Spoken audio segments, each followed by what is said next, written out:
बिस्मिल्लाहिर्रहमानिर्रहीम। Pin point TV के साथ मैं हूं नवीद अमान खान। जस्टिस फ़ाइज़ ईसा ने बतौर चीफ जस्टिस ऑफ पाकिस्तान हलफ उठा लिया और उनका हलफ लिया सदर मुमलिकत आरफ अलवी ने। आरफ अलवी ने बड़े बोझल दिल के साथ उनसे हलफ लिया। हलफ लेते वक्त जस्टिस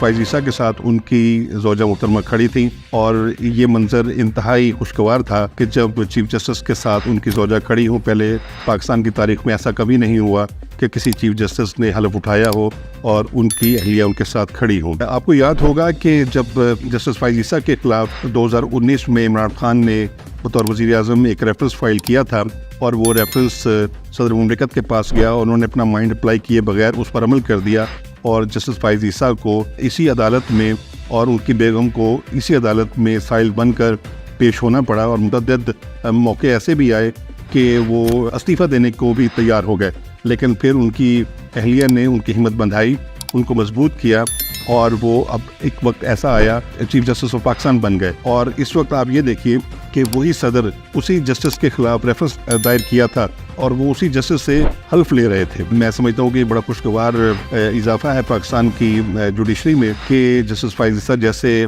नेक नाम और आइनी हुदूद में रहने वाले जस्टिस इस वक्त पाकिस्तान में चीफ जस्टिस ऑफ पाकिस्तान के तौर पर मौजूद हैं और ये एक अरसे के बाद पाकिस्तान की जुडिशरी के लिए एक अच्छी खबर है। इनसे पहले जो इनके पेशरो थे मुरता बंदयाल और साकब निसार और जस्टिस खोसा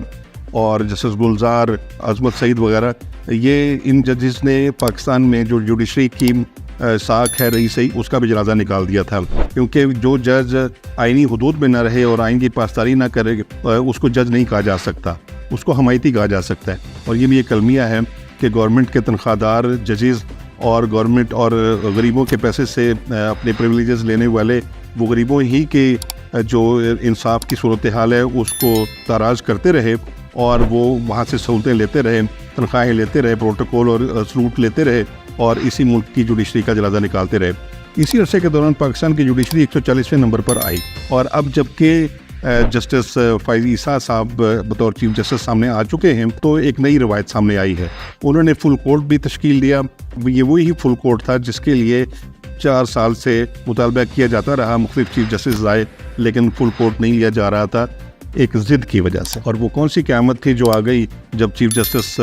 फ़ाइज़ ईसा ने वो फुल कोर्ट ले लिया और वो सारा दिन कार्रवाई हुई और उसको लाइव दिखाया गया। तो ये पाकिस्तान की तारीख में ये भी पहली बार थी कि किसी भी जज ने या चीफ जस्टिस ने कोई भी कोर्ट की कार्रवाई लाइव दिखाई हो। पूरी दुनिया ने देखा किस तरीके से जजेस कंडक्ट करते हैं और किस तरीके से वकील उनके साथ बात करते हैं। इस दौरान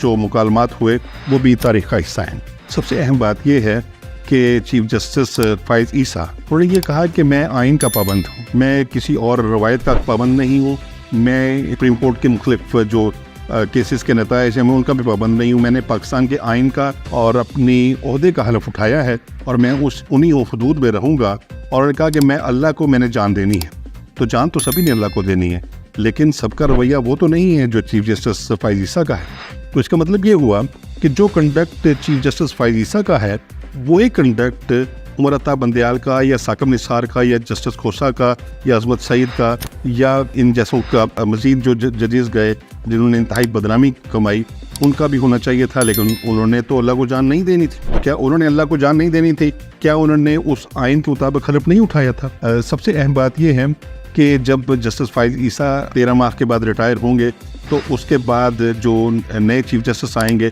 वो वही इमरान चीफ जस्टिस होंगे, एजाजुल एहसन, जिनसे अब भी हमें खैर की तवक्को नहीं है, पहले भी नहीं थी और बाद में भी नहीं होगी। हम इम्पोर्टेंट बात यह है कि अगर चीफ जस्टिस फ़ाइज़ ईसा अच्छी रिवायात कायम कर गए तो मैं ये समझता हूँ कि शायद उन जस्टिस एजाजुल एहसन या मुनीब अख्तर के लिए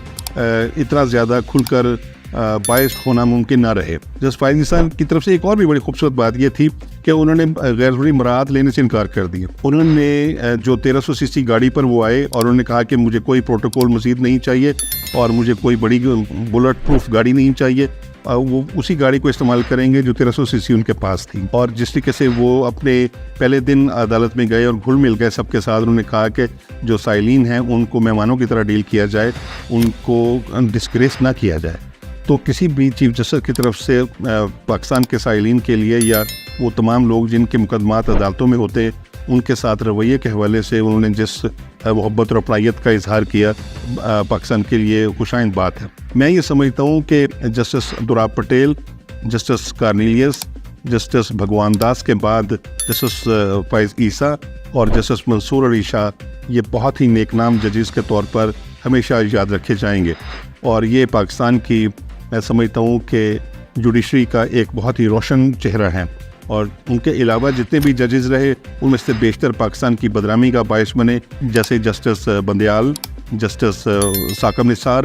جسٹس کھوسا، جسٹس گلزار، ایسے لوگوں نے اپنا منہ بھی کالا کیا اور عدالت کا منہ بھی کالا کیا۔ آج اگر عدالت کی کوئی عزت نہیں، کوئی ساکھ نہیں، کوئی اس کا مقام نہیں، کوئی اس کا احترام نہیں ملک میں یا ملک سے باہر، تو اس کی وجہ اس طرح کے ججز ہیں۔ میں یہ سمجھتا ہوں کہ جسٹس فائز عیسیٰ ان ججز کے اس رویے کی وجہ سے جو پاکستان کی ساکھ اور پاکستان کی عدالت عالیہ کی جو ساکھ خراب ہوئی ہے اس کو بحال کرنے میں کافی حد تک کامیاب ہوں گے، اور دعا یہی کی جانی چاہیے کہ پاکستان کی عدلیہ کے جو